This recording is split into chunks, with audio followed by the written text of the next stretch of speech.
টাইমকে যদি টাইম বলতে না পারেন, ক্যাটকে যদি খ্যাট বলতে না পারেন, তাহলে তো আপনি ইংরেজিই জানেন না। আপনার উচিতই না ইংরেজি বলা।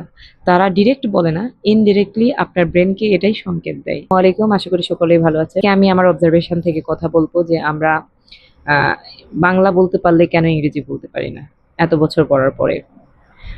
আমি যেটা খেয়াল করে দেখেছি, প্রথমত আমাদের দেশে ইংরেজি ভাষায় চর্চা করার মতো যথেষ্ট পরিমাণে কোনো স্পেস নেই।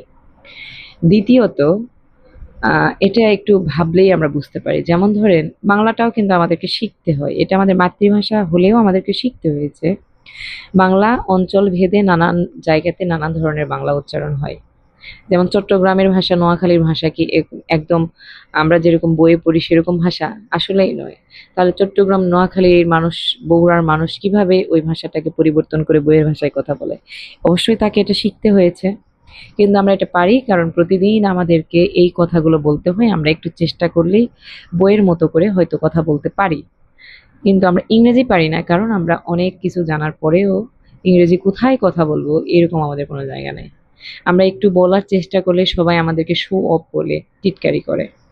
তো সেই ক্ষেত্রে, সেই জায়গাতে যখন আমাদেরকে অ্যাকসেন্টের ভয় দেখানো হয়, আমাদের সামনে যখন ভিডিওগুলো আসে যে আপনি ব্রিটিশ অ্যাকসেন্টে উচ্চারণ যদি করতে না পারেন, টাইমকে যদি টাইম বলতে না পারেন, ক্যাটকে যদি খ্যাট বলতে না পারেন, তাহলে তো আপনি ইংরেজিই জানেন না।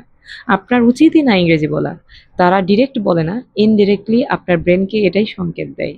এবং তখন কি হয় কি, যে আমরা এমনিতেই তো চর্চার ঠিক মতো জায়গা পাই নাই, এবং এগুলো শোনার পরে আমাদের মধ্যে একটা হীনমন্যতা কাজ করে। আমরা তখন ভয় পাই, নিজেদেরকে গুটিয়ে নেই, সবার সামনে নিজেদেরকে হাসির পাত্র উপস্থাপন করতে চাই না, বিধায় আমরা আর বলতে থাকি না বা বলতে পারি না।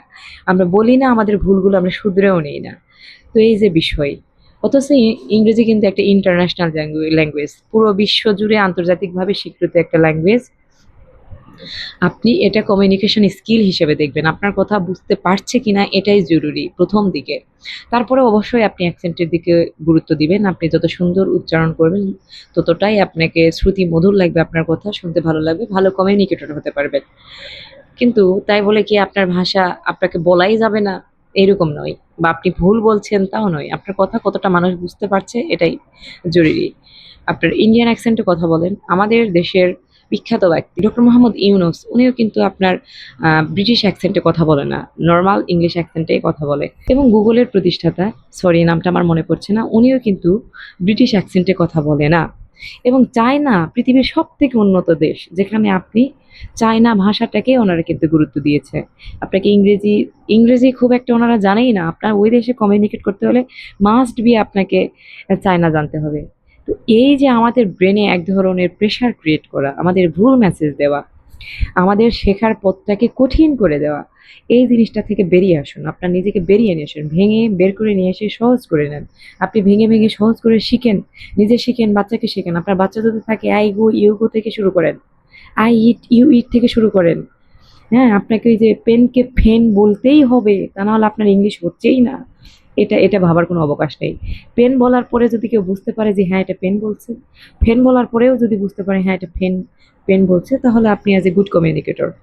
সো আমি আশা করব শুধু অ্যাকসেন্টের পিছনে না দৌড়ায়, ব্রিটিশদের পিছনে না দৌড়ায়, নিজের সংস্কৃতি, আশেপাশের সংস্কৃতিকে বজায় রেখে প্রথমত জিনিসটাকে আয়ত্ত করার চেষ্টা করুন। তারপরে ধীরে ধীরে আমরা অ্যাকসেন্টের দিকে এগোবো। আমরা যত সুন্দর অ্যাকসেন্টে কথা বলতে পারবো, আপনার কথা আমার কথা তত বেশি শ্রুতিমধুর হবে, তত বেশি ভালো কমিউনিকেটর হব।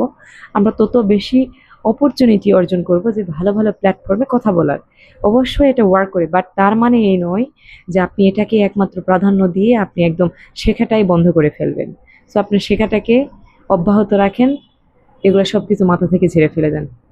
আল্লাহ হাফিজ।